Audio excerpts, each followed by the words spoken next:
Jim, are you cognizant at all about how much a win over Dallas means to this region, especially in the context of how things went down week 15, beating a team and giving yourselves a really shot at the playoffs? Well, we'll leave that last thing where it is, because the only thing we can really worry about right now is the Giants. But Cowboys, Eagles is a special kind of rivalry.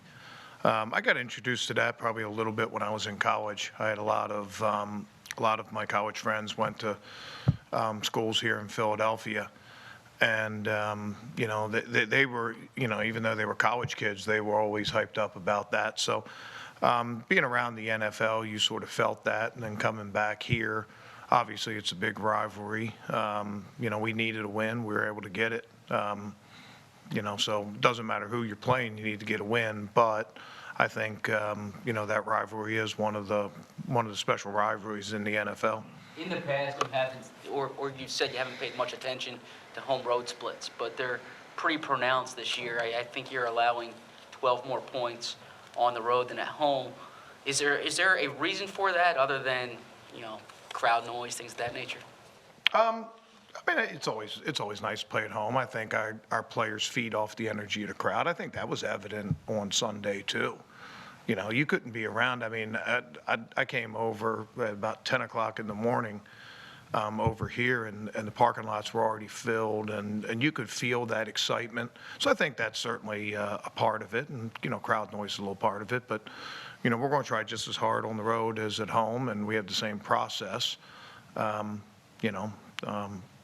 So after that, I really can't answer that. Jim, I know it's the nature of the sport, but how frustrating is it to finally get your secondary back on the field and then all of a sudden dealing with the injury bug again?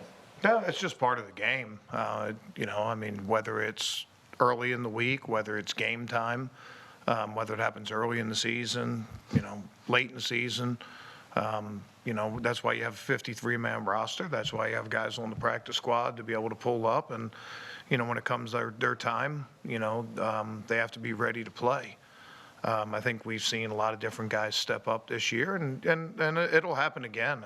Not just in secondary, but linebackers or D-line or, any other position on the team. How do you view these couple plays from Sidney at the end of games? Is it just him making 2 plays, or is it maybe a sign that he's turning a corner and there's more to it than just a couple? Well, I've said before, he's worked extremely hard. Some guys would have put their heads down and maybe got down. He never did. Has a great attitude every day, prepares like he's starting every single week. And that's helped him to be able to make those plays. But it hadn't just been 2 plays. Giants, he was out there for just that one. But this last game, he had a lot of good plays in that game. That 3rd and 8, he covered Amari Cooper tight on that play. There was no error at all in that coverage. There was nowhere for the quarterback to throw that one, threw incomplete, and then came back and took a shot on that. So it hasn't just been, 1 or 2 plays. He's been a consistent player and, made tackles when he's needed to. I've been very proud of him. Will he get consideration at that other corner with Darby out? Yeah, we'll see it the way it goes this week. We'll have a lot of different combinations and a lot of different personnel groups that we can have ready. But he's certainly in the consideration. Vinny has kind of hit his stride. Vinny has kind of hit his stride over the last 3 games. Why do you think he's played so well as a pass rusher over the last? Yeah, he's just been tenacious. His sacks have been effort sacks, and that's always been a hallmark of Vinny. He's a tough player. He gives great effort, and he's been rewarded with that on some of those plays. Some big plays for us. What have you seen from Daniel Jones and just his development as the year's going on? Like a lot of rookie players, he has his ups and downs, but he's playing, he's playing his best late in the season. I don't know if it had anything to do with sort of, a lot of times rookies, you can get in there and then take a step back. He took a step back for a couple weeks. Sometimes that benefits guys, but he has good mobility. Runs a little bit more of zone reads and option stuff than obviously Eli Manning, and also can scramble, so we have to take care of that. You know, and I think he's making an effort to get the ball out of his hand a little bit quicker. I think you saw that against Washington last week. Certainly gets your attention. Threw for a bunch of yards, scored a lot of points, had a lot of touchdown passes last week. So we're going to have to play our best on Sunday. Obviously, second time in a short window, been kind of an injury-plagued season for Saquon, but he looked like himself last week. Did you see that on the film? Is that where you have to start with this Giants team? Yeah, I mean, I thought last time we played him, well, you know, we treated him like he was 100%. I thought he was. You know, so, you know, he's a guy that if you give him an inch, he can go the distance. And I think you saw that. He caught a wide receiver screen, did a seam route out of the backfield. You know, he made some of those big plays. And he has that ability. I think he's had that ability all season long. You know, it's a guy that you always need to know where he is. You need to account for him both in the run game and the pass game. And in the run game, you know, you got to account for all your gaps. He's a guy that can spin. He's a really good spin move guy and can break contain. So it's not just your interior guys. Your edges have to hold up well against him. A guy that can make a big play, and it's up to us to keep him from getting started. I'm paraphrasing here, but on the broadcast, they said that you told them that when McLeod plays well, the defense plays well. Why is that? Well, I mean, anytime the middle of your defense is consistent and communicating and making plays, I mean, I think, you know, there's a lot of other sport analogies in there. You know, baseball always talk about being strong up the middle and, you know, and those kind of things. And I think Rodney also brings a lot of, he has a way of keeping our defense calm. And by doing that, I don't mean he doesn't play with emotion, because he does, but he stays one step ahead of a lot of checks. And it does, and checks that we have don't surprise players because he anticipates things so well and he pre-alerts a lot of things. Plus, when you're in the middle of the field right there, tackling is a really important thing. So obviously, when he's tackling well, you're not getting explosive runs and things like that. So Rodney's had a really good year for us, and will continue to. You know, and we missed him last year when he was hurt.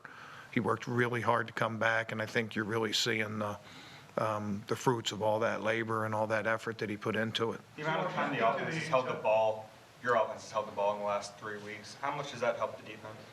Well, it's helped a bunch. You guys have mentioned some of the injury situations, and when you don't have full complements to rotate, things like that, I think it certainly keeps you a little bit fresher on defense. You know, and also it keeps the offense from having a lot of shots at you. So it's obviously important. What did it mean to get Derek Barnett back, and can you speak to his, to his toughness coming back from a tough injury? I can't speak to his toughness because he's one of the toughest players I've ever been around.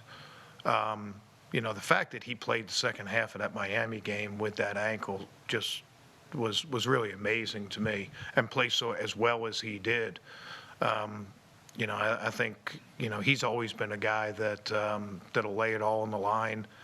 And, you know, he's not the biggest guy in the world. He's not the fastest guy in the world, but he is one of the toughest guys in the world, and just brings such a presence when he's on the field. It was an inspiration to me to get him back on the field, and just knowing where he'd come from and going through that whole week. And we really didn't know how much we were going to be able to get out of him, but we got close to game time, and you know, we really just treated it like he was any other player.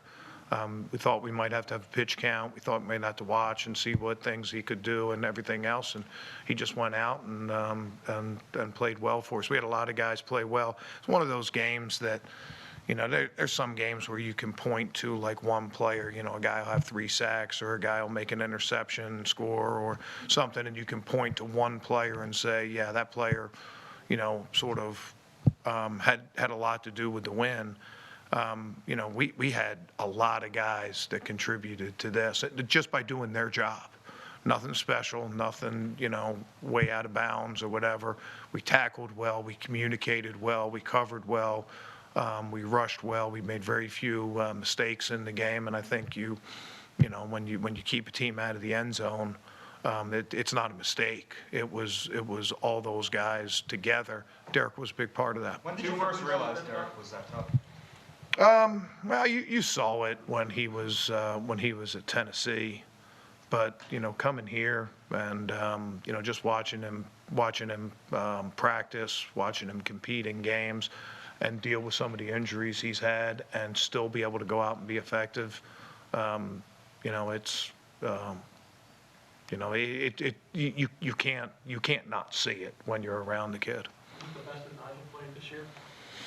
I think Nigel's been consistent over probably about the last month or so, really since he's got back from his injury. Talk about Rodney being in the middle of that defense, and Nigel's had a lot to do with that. He tackled really well, and also stays one step ahead of communication.